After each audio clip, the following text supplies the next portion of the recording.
AviationPros.com is the portal website for AMT, Airport Business, and Ground Support Worldwide magazines. Visit daily for breaking news, industry blogs, and insightful articles from our magazine's editorial team. And don't forget to sign up for our publication's daily e-newsletters. It's all at AviationPros.com.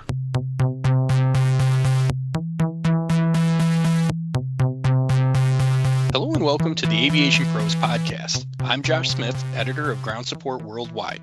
Today we're speaking with Averest president Gabe Sampson, as well as the director of sales at Averest, Brian Lesch, to talk about the company's milestone year in the eGSE industry as a whole. Gabe and Brian, thank you very much for taking some time to dive into this topic with us. Hey, you're welcome. Thanks for inviting us. Yep, glad to be here, Josh, and just want to thank you for everything you do for our industry with the magazine and the podcast. It's outstanding. Thank you for that. I'm looking forward to this conversation. Let's start with Averest's milestone. The company is celebrating its 20th anniversary this year. Have there been any internal celebrations with colleagues or events with customers to mark the occasion? Yeah, internally, we had a big celebration at our office in Ogden, Utah in June in conjunction with a presentation regarding our employee stock ownership plan. Yeah, a lot of kind of internal celebrations. We've not done anything with customers yet, but we've got a few industry events coming up, and I'm sure it'll be talked about, and we'll all share a few beers together and celebrate the successes, and maybe even talk about some of the failures we've had over the years. Are there any unique company qualities that you can highlight that have helped kind of mold Averest and help the company succeed over these last 2 decades? I think our focus solely on electric GSE is what sets us apart from everybody else in the marketplace, let's say, and I even mean that outside of our GSE industry. So we've continued to only serve airlines, ground equipment OEMs, airports with the products and services we offer, and it's enabled us to develop a sort of a specialty that's unlike anything else in the world, as far as I know. Brian's been around with me for 8 of these last 20 years, and I think he could attest to that a bit as well. Yeah, I mean, it's tempting to maybe look outside of our industry because our industry is limited with the number of customers and opportunities. But we just we're so specialized, and we continue to do what we think are really good jobs for our customers that there's no reason to go outside the industry. And of course, since the company was first founded in 2004, I'm sure things have changed internally, externally. But how have you seen the company evolve over these last 20 years? Well, we've grown significantly, of course, right? As the airline industry has adopted more electric solutions for ground equipment. It's enabled significant growth in our company, but yet, we from an employee headcount standpoint, we stay small, nimble, focused. But certainly our revenues increased a lot, and as I mentioned, the industry is definitely changed. Our approach to the market 20 years ago was to try to convince people to consider electric equipment. Because it wasn't that popular then, right? I mean, diesel and gasoline were still the default choice, and electric was only used in certain cases. And now, I think electric is the default choice, and people are only buying internal combustion where maybe they can't get electric solutions. So, that's enabled our growth. It's also enabled us to innovate and provide new products and services that weren't even thought of 20 years ago. Yeah, it's a great point about how the industry has changed over that same course of time that Averest has been a company. So kind of with that evolution in mind in terms of Averest as its own entity and the ground support industry as a whole, how has Averest been able to aid the industry's transition toward eGSE? Like you mentioned, maybe going from trying to convince folks to maybe just assisting them with some of their own internal interests or electric GSE goals. Well, we continue to innovate, Josh. I mean, we're faced every day with challenges from our customers to help solve a problem, right? So how do we electrify this piece of equipment, or how do we make this electric piece of equipment work better, be more reliable? And, again, it all starts with just innovation. We've got a lot of really smart people that are willing to come up with new ideas and try new things. And, that's part of our core focus is making sure that we're always telling a customer that, yes, we're willing to try that. Now, we might not always get it right, but we're always willing to try things, within our, open up our toolbox and try new things and offer new solutions that maybe weren't available.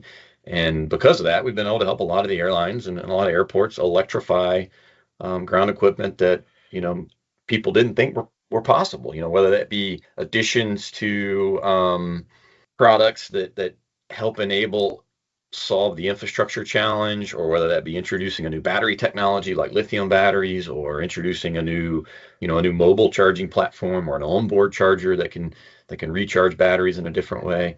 All that's enabled us to help the industry electrify the equipment that exists today. Yeah, I mean, as Gabe said, I mean, there's always many times charger infrastructure issues. There might not be enough power. There's not enough chargers out on the ramp. How do we overcome that? So our engineering and our service staff are always thinking outside the box, thinking of new ways. What power is available? How can we use that power to charge a battery? That has helped tremendously with especially ground handlers who don't necessarily have the infrastructure in place like some of the bigger airlines do.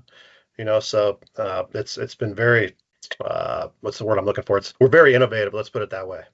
Yeah, and I think you guys have really illustrated just the necessity of being able to adapt to whatever the industry needs. And over the course of the years, examples like smart chargers and new battery chemistries kind of come to mind in terms of, how these different needs have been met.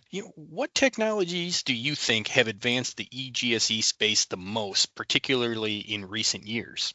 In recent years, I would have to say that advancements in battery technologies have driven most of the change. And more precisely, I mean, the introduction of lithium batteries. So, lithium batteries have done a couple things for the industry. One is they've reduced the dependence on routine maintenance that lead acid batteries require, and then they've enabled vehicles to be electric and to be operated in a way that lead acid batteries couldn't do, right? I mean, every technology has its limits.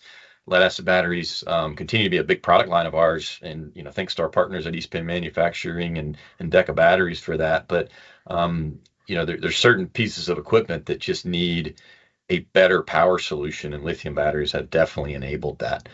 So that's been the single biggest change over the last, let's say, 5, 6, 7 years. The charging technologies have just adapted with that. So, the charging technologies have been very reliable. The posi-charge systems from Ampere that we provide to the industry have been the kind of the gold standard at airports for many years now. But they've remained the gold standard because they continue to innovate that product and upgrade it to allow the charging of the lithium batteries, for instance. And I'll also add with the posi-charge chargers, they're built to last, right? We've got chargers out there that are 15 years old in some places that are operating as well as today as the day they were commissioned 15 years ago. And some of the other new charging options out there now. I talked about being innovative. Of course, we've worked closely with Oshkosh on the development of the amp cart. We're providing the posi-charge chargers that go on that amp cart that allow for remote charging. We've got a new product called the Ramp Runner that takes advantage of the 400 hertz availability at the jet bridge that will allow us to charge 5 vehicles at a time. That type of stuff wasn't available, let's say 5 years ago, or it wasn't thought of at that point. So we're just trying to make their job easier, and that's done by being innovative and trying to be creative in the world of charging. Yeah, so with that creativity in mind, I think we've done a good job of kind of looking at where we've come over the last 20 years, but now looking ahead, let's say to the next 20 years, what new updates are coming in this space, and which technologies are likely to be implemented sometime in the near future? Well, there's definitely going to be more advancements in battery technology. The battery industry as a whole is advancing, at light speed, right? To support not GSE, of course, but to support other industries. And we're going to benefit from those advancements. I mean, things like sodium ion batteries that we're testing in house have a lot of potential to solve some interesting problems within GSE. Solid state lithium batteries, are very, very interesting to us. And there's certainly going to be other battery technologies that become available to us that again help solve other problems. I'm also a big believer in some of the automotive standard charging and battery technologies that are being introduced into electric vehicles, and I think they're going to make their way onto the ramp. They already are in some cases, but I think they're going to get more popular. And we're going to see more and more of blended technologies like automotive chargers that are set up to charge, something like a Ford Lightning that's running around an airport, but could also be used to charge, a baggage tractor or a belt loader. And I kind of think that might be the future.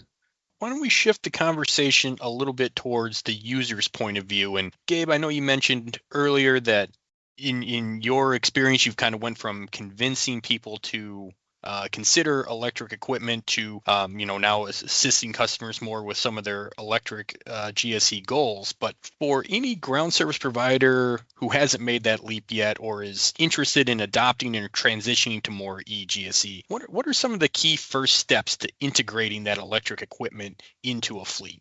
Well, we would like their first step to be to call us, right? Call us, email us, get in touch with us, and let us help, of course, right?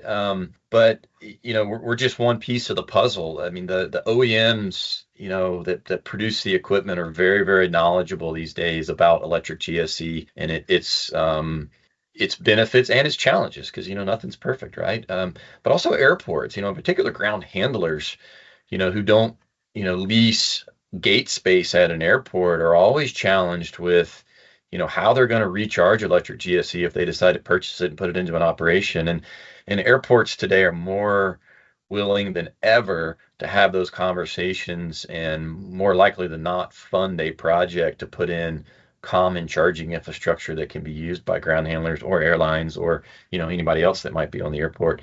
So I think it starts with a conversation, right? And again, we certainly can help with that. We have the contacts at the airports, we have the contacts at the airlines, and can help guide that process, so that we can help enable them electrify their fleet. And Josh, again, if there's not sufficient, let's say, charger infrastructure and the airports aren't willing necessarily to put it in, which we've run into, there are other options to charge that equipment, whether that be onboard charging, the amp car at the ramp runner, solar even, we're looking at all sorts of things, but most of those have already been proven out, so there are options there for sure. I have to imagine that's one of the biggest roadblocks, right? It's just seeing the challenges ground handlers face and then, I guess ultimately seeking out the solution. So you've mentioned charging infrastructure. I know that's a widely used example of some of the challenges for electric ground support equipment, but using maybe the infrastructure as an example, or if there are other challenges that people are facing when trying to make operations more sustainable, I guess what advice do you have to help ground handlers, airlines, whoever's using the eGSE, what advice do you have for them to help overcome some of these common challenges? I think, infrastructure aside, I would say it's, user adoption of new technologies is always a challenge as well, right? So if you don't embrace your operators, your ramp agents, let's say, who are actually using the equipment on a daily basis, and get their buy-in, then you might be setting yourself up for failure, right? They need to understand the benefits and, the pros and, let's say, cons of electric equipment so that, they don't resist it. And you've got to make sure that, that you consider things like ergonomics, and you consider ease of use and convenience of charging is a big one, right? So chargers have to be installed in locations that are convenient for the vehicles to recharge. Again, otherwise you might have a whole fleet of electric GSE with dead batteries, and you can't do your job. So, once you've overcome the infrastructure challenge, which is absolutely one of the biggest challenges in the industry, because of the cost and the time it takes to put some of these charging systems in, definitely the operators are sort of the next challenge, and you're relying on them to make it successful. So you might as well get their buy-in, at the beginning.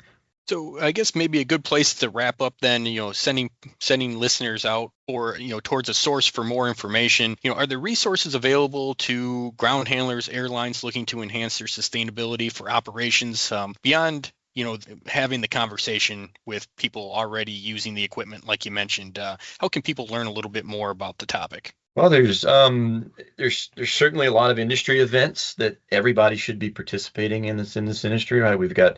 We've got industry trade shows that you guys are a part of. There's one in Europe here in I don't know, 6-8 weeks or whatever it is away, in Lisbon.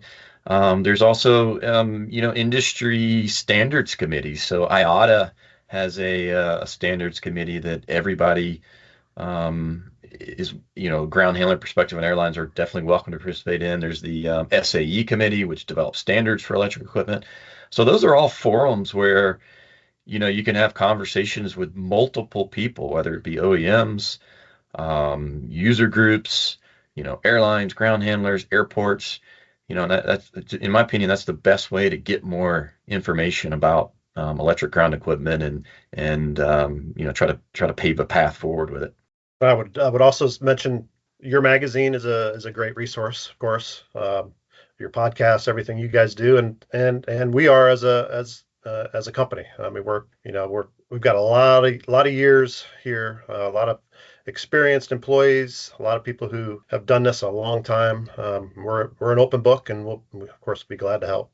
All right, very good. I appreciate that insight from both of you. This is going to conclude this edition of the Aviation Pros podcast. I'd like to once again thank our guests, Gabe Sampson and Brian Lesch of Averest. And if you'd like to learn more about their company and their battery and charging solutions for eGSE, please visit www.averest.biz. And for more information about eGSE, battery technology, charging infrastructure, and more, you can stay up to date by subscribing to Ground Support Worldwide's daily newsletter. And if you enjoyed this episode of the Aviation Pros podcast, subscribe to it wherever you download your podcasts, rate and review it, and be sure to share it with your colleagues in the industry. And as always, please continue to visit AviationPros.com.